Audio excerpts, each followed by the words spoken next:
Hey guys, welcome back to the channel, or if you're new, welcome. We're gonna get back into more Amberlynn Reid content. Now, quickly, before we do get into the video, I want to mention the background is a work in progress. I am still going to change it up.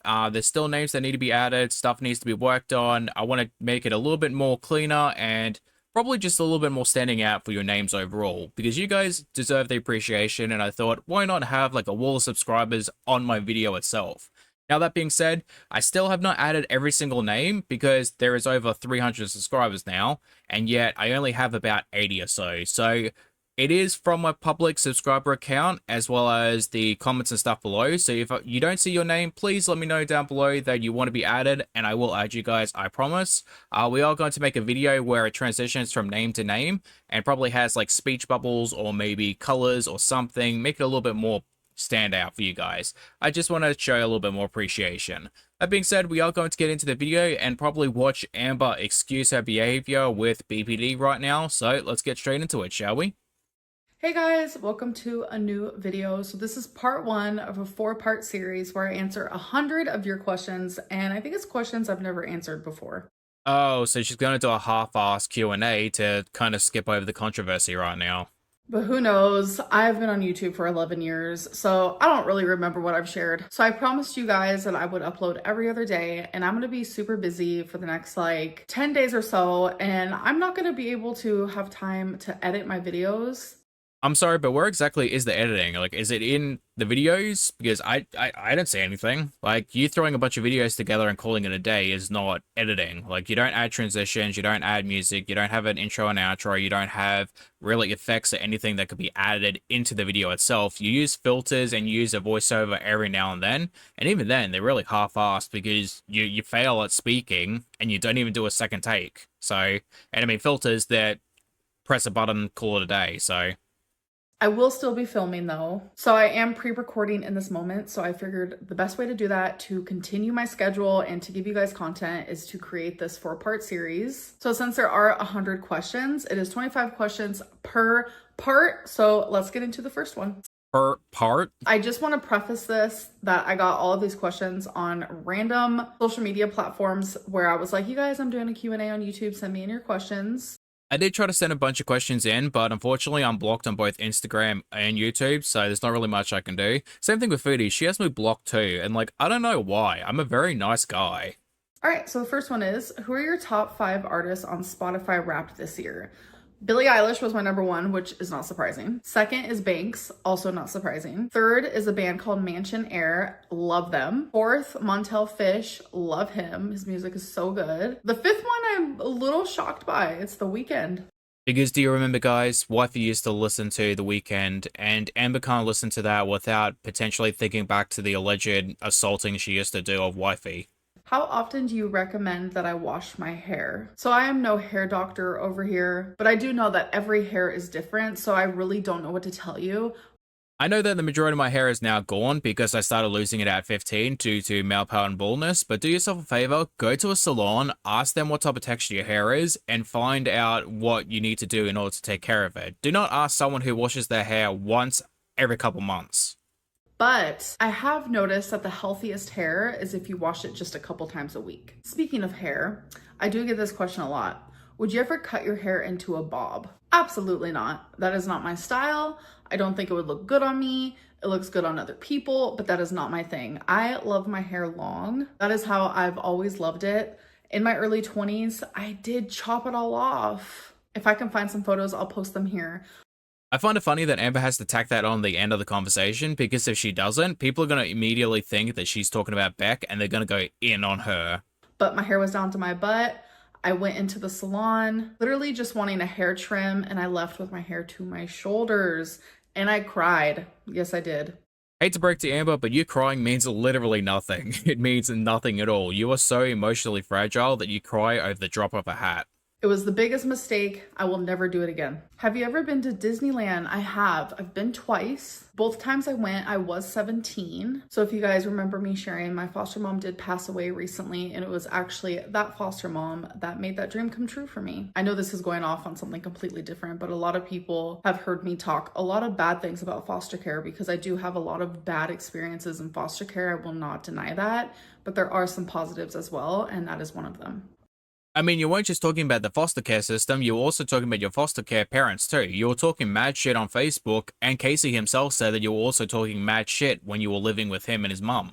Are you going to continue sharing fan art? No, not in that way, because it was just something I wanted to add as a part of Vlogmas that I thought was really fun, and I enjoyed doing it. That, and also the fact that half of them weren't even fan art, it was just them taking the piss out of Amber. Do you have any New Year's resolutions? Honestly, normally I have a whole list of resolutions and goals and things I want to succeed at. Amber, I swear to God, if you say weight loss journey, I am flying to Oklahoma just to take your phone off you because we ain't having it. And I never follow through with any of them. So I think it's just really easy and manageable if I sit here and say, I just want to improve as a person, whether that's mentally, physically, spiritually. Like, I am very into the universe, and I believe that the universe and me are connected. I know that sounds weird to some people, but that's okay. Yeah, you could put all that universe crap aside for a second and just think of being a better person for 2 seconds. Like, I know that's probably difficult for 2 seconds, but you can probably manage that if you tried. Like, dude, stop using BPD as an excuse, stop putting your hands on your girlfriend, and stop attacking people for criticizing you and trying to harm other people with false allegations. Like, that would be a massive one. I really just want to be just a better person in general. And I know I can start that anytime. And I have definitely improved over the years. But 2025, I really do want to focus more on the therapy aspect and improving my health aspect. And not really set out flat out goals. More so just every day, even if it's just me being 1% better than I was the day before. I mean, for the majority of people, that would be a really good milestone for them to work towards, being a better person, but that would require you to have self-awareness and the ability to self-reflect, which you're not able to do that because you never see yourself as the problem. You always see that your actions are a reaction to someone else. That is all it is to you. Well, I'm reacting to that person's action, when in reality, they're reacting to your action and you're reacting to their action. So it's a circle of, well, you did it first, they responded, you did it again, they're going to respond again. It's always going to be a tit for tat for you. What was your favorite and least favorite part of Vlogmas this year? So easily, my least favorite was the beginning. It was highly saturated in the fact that I was going through a lot of mental health and heartbreak because I was missing Rarity while also being attacked because I was neglectful in a situation where it was never my intent. Accidentally leaving that door open literally altered my life in the worst way possible. And not only was I being attacked for a mistake that literally broke me and shattered me, I was being told that I was lying about the situation, which I wasn't. And I was also being told that a cat that was found deceased was Rarity, which definitely was not the case either. So it was a lot at once while already going through mental health problems. But I noticed once I handled the Rarity situation privately, instead of broadcasting every single 2 seconds if there's an update or not, I noticed the backlash and the rumors lessened, and that definitely helped with my mental health and my heartbreak, to be honest. We're not the ones to blame for you being perceived as an animal abuser because you are an animal abuser. You're also an animal neglector. You choose to neglect your animals, leave the door open, not look after your dog, let your girlfriend's cat go, possibly rehome your uncle's cat to a junkyard. You did all of these things. Potentially the last one, we don't know, but you did all of these things. So you can't blame us for having this perception when you create the perception. It's your fault. Also, does anyone really believe that she actually cares about Rarity? I still don't believe for a second that she actually cares. I think she only cares about that cat as being the physical embodiment of attention and validation that she gets outside of a relationship. Because Amber has fully admitted she does not have emotional permanence. The moment something is out of her life, she forgets. I would say the best part of Vlogmas was the fact that I completed it. And instead of letting my depression stop me from decorating for Christmas like it did last year, I said, screw that. We're going to decorate for Christmas because I feel like that'll actually help my mood. And it genuinely did. Same thing with depression. We all know how that goes. It really comes down to how her relationship is going. Is she in a relationship? Is it good? Well, that's great. No depression there. Is it going bad? Or is she not in a relationship? Depression. Have you ever had a boyfriend before? Yes, I've had multiple boyfriends, but it was all when I was a teenager and a kid, never as an adult. No, no, no. What is with the exact same questions over and over again? She's answered this question 3 or 4 times in the Q&A. At this point, yes, she has had a boyfriend. Yes, she has done things with a man. Who gives 2 shits? Amber, why do you keep picking them? Have you ever considered digital planning? No, never, because I really love physical planners. I love physically writing. For the longest, I was reading so many novels and I was reading like the physical books. And then people were like, you should try a Kindle, you should try a Kindle. So then in my brain, I was like, you know what, let me try a Kindle because there's like this cute little small Kindle that I ended up buying. I was like, it's so adorable. And I realized it's just not for me. I feel like some things for me, I just can't do technology based. That's reading and also, planning. Those are things I just enjoy doing like physically with a book, with a pen, etc., etc. I'm not going to fan neighbor on this, but from my own experience, I have to listen to something over and over again for me to be able to understand it. And I'm not able to read something and really comprehend it. Like, I can fast read and then I can slow read. Either way, I'm not going to like absorb the information. Where if I read it out, record it, and then listen to it, I'm more likely to be able to remember it. It's the same thing what I used to do with tests. I found out that I love video games. I'd be able to remember every single thing. And at that time, we didn't really have the resources back then for autism, so I was failing pretty much all of my classes. It wasn't until I learned that if I listen, I'm able to remember things, and if I remember things, I can then record it and then play it while I'm playing a video game, listen to it with headphones, and then I will remember stuff. I went from getting just failing marks to getting B's and A's because of it. So people do learn in different types of ways. That being said, I think for Amber, it's more of an aesthetic thing. It's the fact that she can have something physically and be like, look, I read this book. Where if you have like a Kindle or whatever, it doesn't have that physical aspect of having the physical copy book. Do you resent Alexis for bringing up the crumble cookie video? Honestly, no. It's really not that big of a deal to me. I'm an adult. I'm a sexual human being. I'm very sex positive, not a prude, pretty open book. So I don't really care, actually. I mean, yeah, I'm a sex positive person too, but at the same time, I'm not going to actively force my friends to watch something I would choose to make in private without clothes on. That is just really weird. I also wouldn't send it to people that I don't have any type of interest in. So you can say that, Amber, but we all know that she's only a back burner until Emily decides to up and leave you. What I care about is people behind my back being creepy and sending it to reaction channels. Now that's weird. And I'm very glad that Alexis never did that.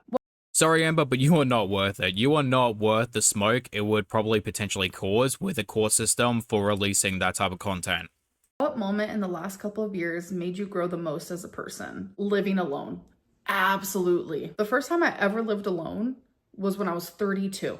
And I'm now 34. I'm telling you, I genuinely believed in my soul for a majority of my life that I had to live with someone, that that's the only way I was going to be happy because I was always scared to be alone. But you guys, I'm telling you, I thrive when I live by myself. I absolutely love it. And it's helped me grow as a person 100%. You might be physically living alone, but you have people doing stuff for you. You get driven to the grocery store, you get driven to restaurants, you get driven to bingo, you don't really clean your own house, barely, because it's always a goddamn mess, and you don't even cook your own food or anything. So where exactly is the adult part of living alone for you? Because most adults do that stuff on their own. If you could go back and never have made YouTube videos, would you? No.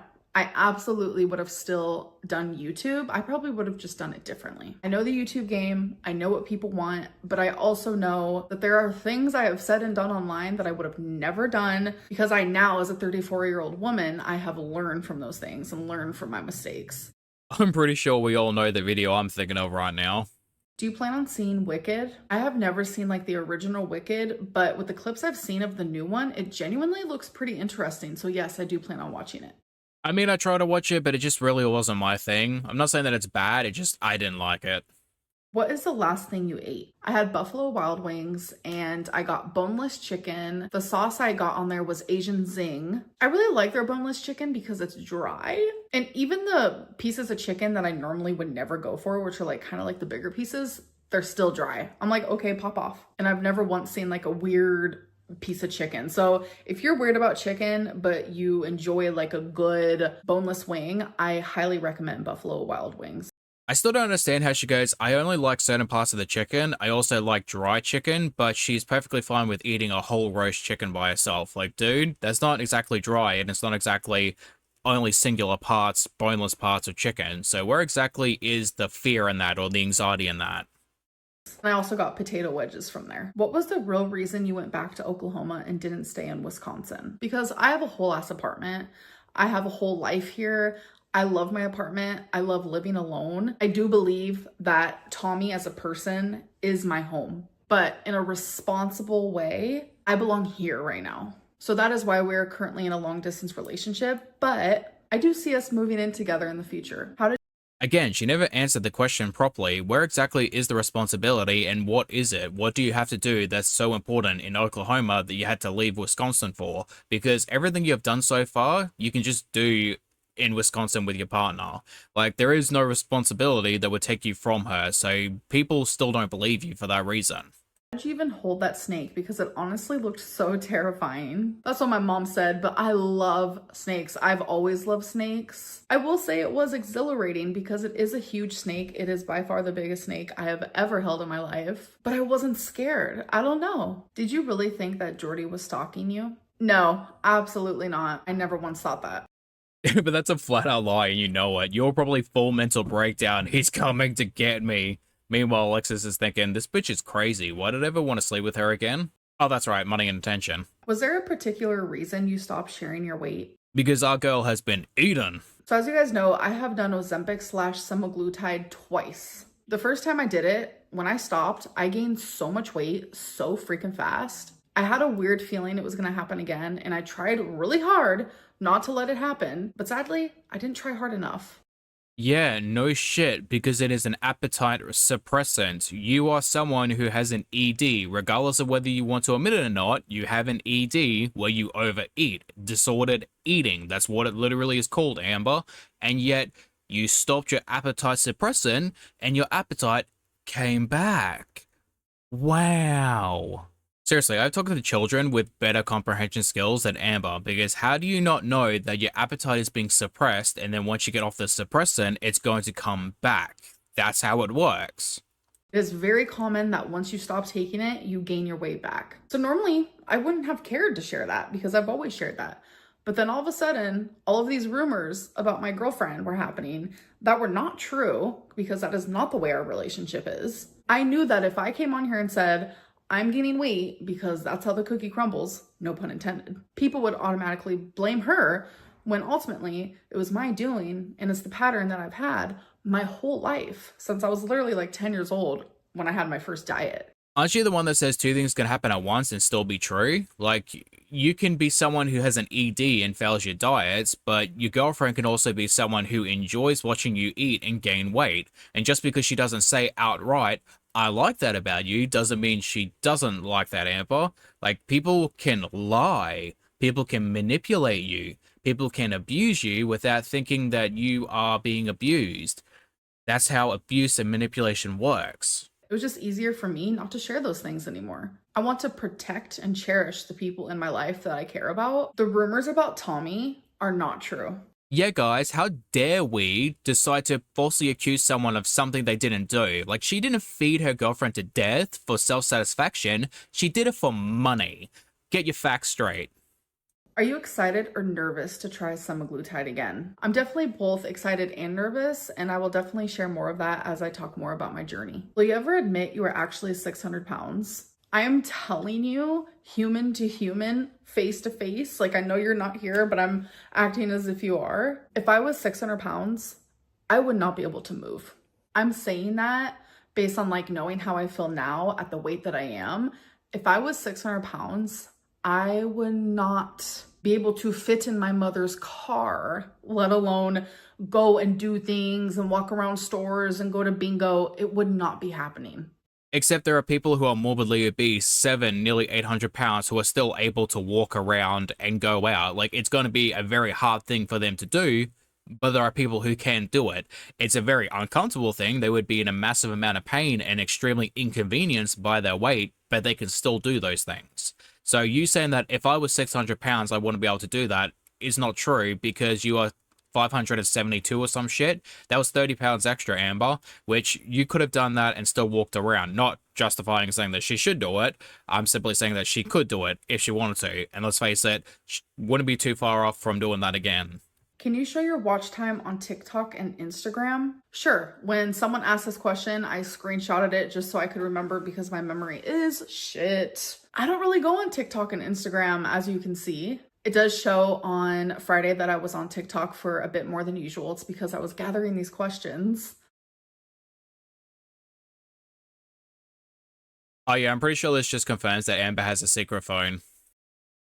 What has been the hardest part to overcome with having BPD? A lot. And I don't know if I've actually overcome any of it. So I'm kind of going to rewrite the question and ask it as if like, what's the hardest part about having BPD? It's the fact that you cannot regulate your emotions. Sometimes it feels physically impossible. Like during a BPD episode, which are actually sometimes called BPD tantrums, and that's not like in a rude way or whatever. It sounds rude because it's like tantrum, like calm down now. Like I'm not throwing a tantrum, but that is just what it's called. So during those episodes, my rational self is still in here. She is like screaming at me, Amberlynn, stop. Amberlynn, calm down. Amberlynn, it's gonna be okay. There is no problem in explaining the things that you go through with having a disorder or a disability. The issue is you justifying your actions. And I'm not going to sit here and listen to this whole goddamn thing and be like, all right, Amber, you can have the floor, because you will always justify your bad actions. And we're not going to have it. It's that simple. We are not going to justify you doing the things that you have done in the past, the things that you have done to hurt other people, mentally, emotionally, physically. No. Regulating those emotions and calming down, it literally feels like someone is telling you you have to travel outside into space and I want you to carry the world on your shoulders. That's not possible. Except you feeling that it's impossible doesn't make it impossible. That is why people go to therapy. Go to therapy to manage your emotions. You are not someone who gets to have your way simply because you want it a certain way. You don't get to throw a fit just because you want to throw a fit. You get your ass into therapy and better yourself so you don't impact other people negatively. Your emotions do not get to affect other people negatively, Amber. It truly feels impossible to regulate your emotions, and I'm fully aware that DBT therapy can help with that. Which begs the question of, if you know that BPD therapy can help for your BPD, so why not go and get therapy? You've had it for over a year now, and yet you have not done any strides in order to better yourself. Why not? So another answer I have is having BPD makes everything feel more extreme than the average. Like the average person, they would say, yeah, I feel happy. Well, when we're happy, people with BPD, it feels euphoric. A regular person would feel angry. Us, we feel burning rage. A regular person feels sad. We literally feel like we're mourning the death of someone we have loved our entire lives. Everything feels so strong and like we're sensitive to like everything. So our moods switch really quickly. Like a lot of people get bipolar and borderline personality disorder mixed up because we both have mood shifts. So people with bipolar, their moods will change on days or weeks basis, while people with BPD like me, our moods will change multiple times a day, sometimes even multiple times an hour. It's exhausting for us, and I'm sure it's very exhausting for the people around us as well. So you have the self-awareness to know that your emotions are affecting other people, yet you refuse to go get help so that you could stop or at least lessen the burden on other people. And that is why people think you're a bad person, Amber. That is why you are a bad person.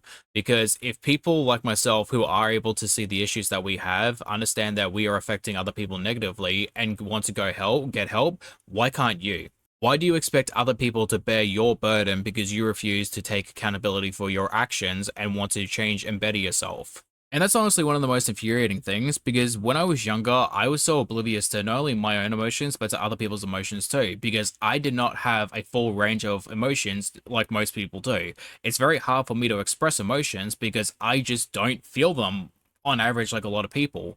And that comes with being autistic, and it sucks. It genuinely sucks not being able to understand people sometimes. And it wasn't until I had to do a lot a lot of therapy to be like, oh, okay, so people don't feel the way that I do. And that just because I don't feel something doesn't mean other people don't feel it and other people aren't offended by the things I say and do. So I am constantly being self-aware, or at least trying to be self-aware of other people's emotions so that I don't offend other people, that I don't hurt other people. And honestly, it is so mentally and physically draining to be self-aware all the time, to not hurt other people's feelings. But I want to do it because I don't want to hurt other people's feelings. I want to be better. I don't want people to be burdened by me.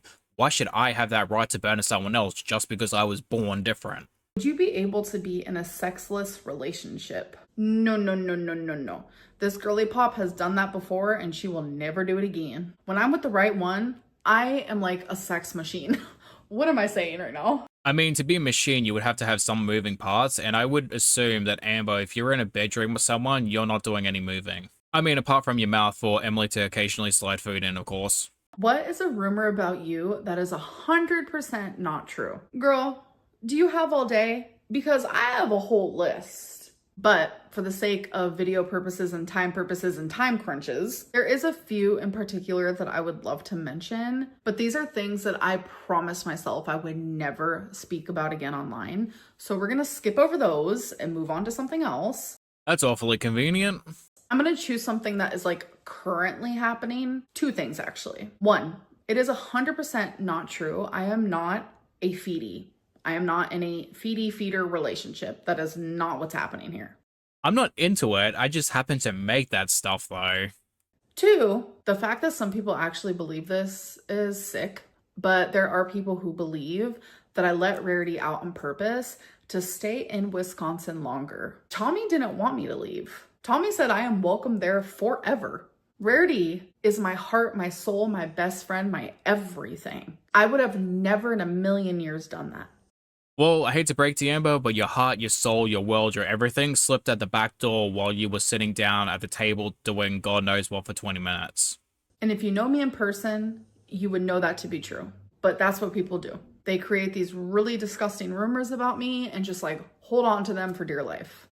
Those rumors are created from your own actions, though. That is what happens. People see a pattern and then they go, oh, look, a pattern.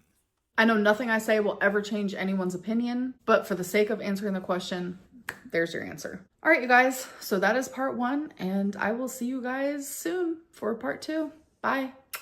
Alright guys, it's going to be the end of the video. Thank you for watching. I hope you guys enjoy. Again, this is a work in progress for the background, so if you do have any advice, or if your names are not on the video, please comment down below, let me know, and I will put you guys in the video once I edit it again. It's only on like a 5-second loop right now, so I will be transitioning names over and over again, and I will bring the gameplay back, so it will probably be in the beginning and ending of the video only. Just let me know if your names are not in there. I really want to make sure all of you guys are in there just as a thank you for all the support you guys have given me. But again, hopefully you guys enjoyed, and hopefully get to see you lovely people in the next one. Bye bye.